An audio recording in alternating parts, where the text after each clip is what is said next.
పాటకు పల్లవి పుడుతుంది. మనసు మాట కందని నాడు మధురమైన పాట అవుతుంది. మధురమైన వేదనలోనే పాటకు పల్లవి పుడుతుంది. పల్లవించు పడుచుదనం పరుచుకున్న మమతలు చూడు.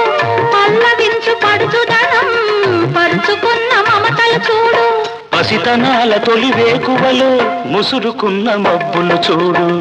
అందుకే ధ్యానం, అందుకే మౌనం, అందుకే ధ్యానం, అందుకే మౌనం.